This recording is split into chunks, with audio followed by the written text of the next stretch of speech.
Hello everyone, my name is Mike, and we've got a box to unbox. This is the Bored Cyborg. Welcome back to yet another episode. Today I'm bringing you guys an unboxing of my latest HamiltonBook.com purchase. I've got something like 6 or 7 Blu-rays in here, I believe. It's been a few weeks since I ordered them. Their shipping price is $4 flat, so they take their time with kind of sending it to you. You know, they do like a media mail or not a very quick service, which I'm totally fine with to pay such a low shipping price. And as usual, they make it easy for you here. Pull tab to open, nice and simple. A dummy could figure it out. And thus I am figuring it out. And it's actually a nice little system here because it just kind of unfolds, but I don't want you to see what's in there. So we're going to unfold it on the ground. This way. Oh, nope. We're going to do it on the ground. All right, first up, we've got Forbidden Zone. Now, almost all of these, if not all of them, were upgrades. So I sold off my DVDs and funded the Blu-rays. You guys know how I do. I sold this DVD. I think it's still up on eBay for like 15 bucks or so. This was a $10 Blu-ray. So I'll end up coming out about even with that one, maybe spending a buck or two out of pocket on this. But it says it as the original black and white version, color plus original black and white versions. You know, obviously this is starring with music by Danny Elfman from Oingo Boingo. Richard Elfman from Oingo Boingo directed the film. And so it's Oingo Boingo's music, which I really enjoy, and just an absurd, over-the-top, bizarre-looking musical of sorts. So the Citizen Kane of underground movies, it touts on the back. This is an all-region release by MVD Visual. It says ABC on the back, so there you go. Really good artwork. Really excited to check this out. It's going to be weird. It's going to be my kind of thing. I could tell already. And I like Oingo Boingo's music, so there you go. Forbidden Zone. Next up, we have Frankenstein from 2003. This is a mini-series, actually, that was directed by Kevin Connor. Now, Kevin Connor is a genre film director. Did a lot of work in the 70s. I believe he did People That Time Forgot, Land That Time Forgot. He may have even done At the Earth's Core. I know he did, oh man, what else? House Where Evil Dwells. So a lot of weird, more obscure, B-grade fantasy, genre, sci-fi, horror stuff. He did this 2003 miniseries of Frankenstein, and it stars Luke Goss, Alec Newman, Julie Delpy, William Hurt, and Donald Sutherland. So I'm really looking forward to checking this out. I collect Frankenstein movies and miniseries and things like that. I have something like 9 or 10, and I'd love to do a video one day sort of going over each and every one of them. That's a video for another day. That is Frankenstein 2003. Very cool. And to follow suit, we have another Frankenstein movie here. Both of these were like $5, so I sold my DVDs at the store that I work at for a couple bucks a piece. Actually, I lent them to a friend. She may end up keeping them. If not, she's going to give them back to me, then I'll sell them back to the store. But these were $5 a piece, so not too bad. And this is from 2015, and it's a Frankenstein movie directed by Bernard Rose. You would know that name because he did Candyman. And Candyman is definitely his most popular film, definitely in terms of genre, but this is a Frankenstein movie, a modern take on a Frankenstein movie.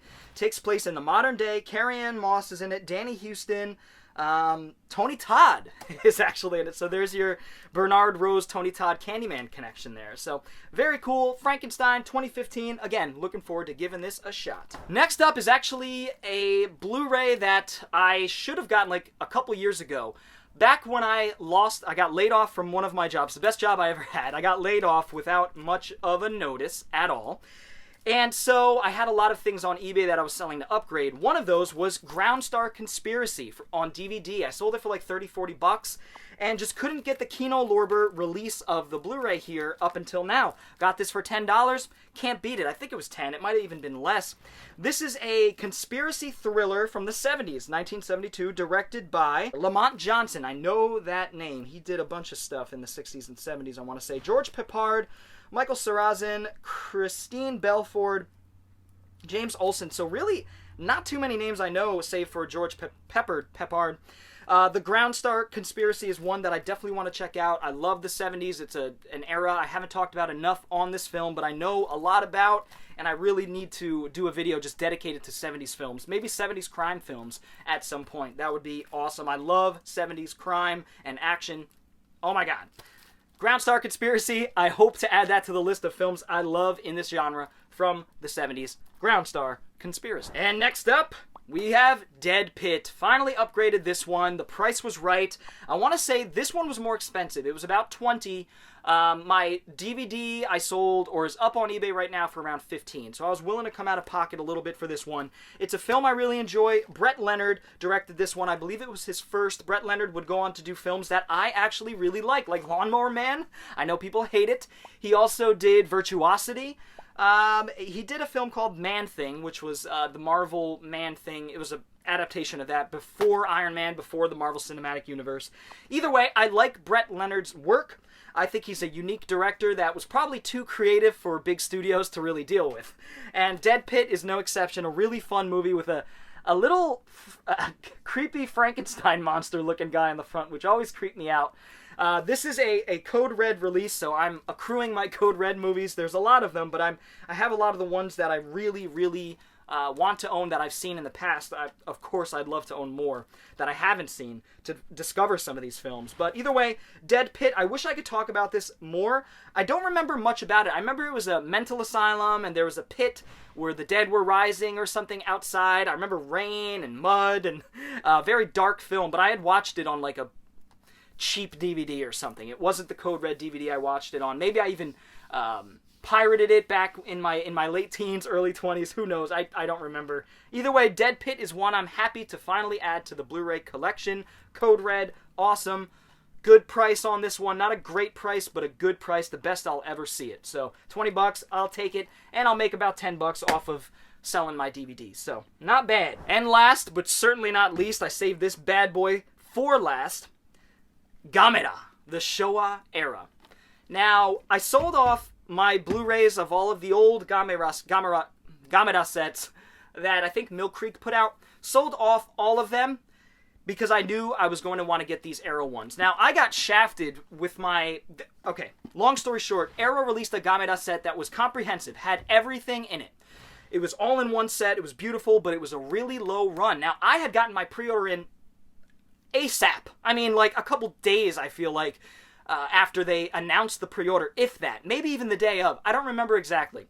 Either way, Amazon shafted me. I did not get a copy of it, so I had sold off my Blu-rays, my old Blu-rays, to fund about half of the Arrow Gamera set, the comprehensive one, and I never got it. Amazon was like, whoops, sorry, we're sold out. And so that's not on Amazon, that's definitely Arrow's fault for not stating how limited these were. I mean, I have no idea how many of the comprehensive sets there even were.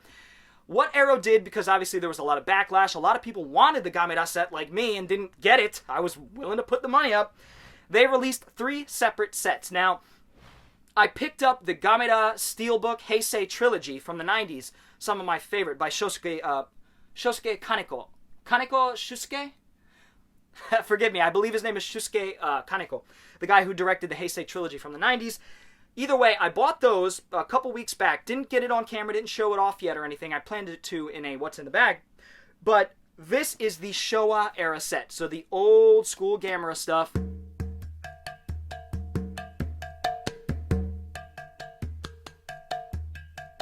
So we have the Gamera Showa era, which has Gamera the giant monster, so it starts from the beginning and goes sequentially. Gamera versus Baragon, Gamera versus Gyaos, Gamera versus Virus, Gamera versus Guidon, Gamera versus Jiger, Gamera versus Zigra, and it says Gamera Super Monster. So I think Gamera Super Monster is the Americanization of Gamera the Giant Monster, the Japanese film. These were on Hamilton Book for $60 a pop. Grab them now if they're still up there. Grab them now because these are going to go out of print too. I guarantee it. Maybe they'll be in print a little bit longer. I know Amazon currently, of course, all these prices are, as of recording this video, March 10th, 2021.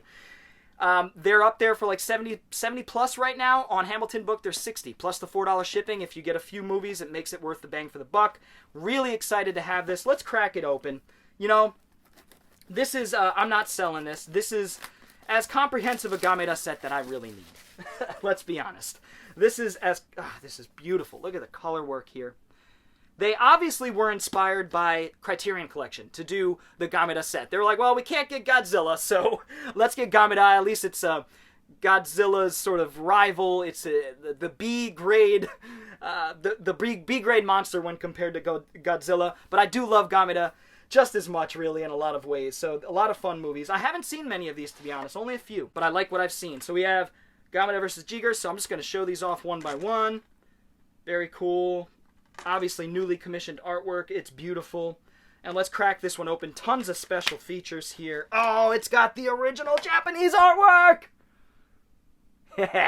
You know I'll be switching that up. I want the original artwork, baby. Original posters. So yeah, very cool. I am so thrilled to have this. I am grateful to have this. And I will have all the Gamera movies on Blu-ray, all the Godzilla movies on Blu-ray. Now we just need to get some of the more obscure ones that aren't quite on Blu-ray yet to Blu-ray, and I'll be a happy boy. Either way, that is Gamera, the Showa era. I just want to thank you all for checking out this video. I hope you all enjoyed it. I'd love to know what you guys have picked up lately, especially if you did a Hamilton book order as of late. Feel free to leave that down in the comments below. We can get a little discussion. Rizzo! If you enjoyed this video, feel free to give it a thumbs up, and if you're new to the channel and want to see more videos like it, go ahead and hit the subscribe button, as well as the little bell for notifications. I also have Patreons and t-shirts. Links are in the description below. Anyway, guys, I will see you all next time. Bored Cyborg is out, and I have absolutely no room, but I'm gonna roll anyway. See ya!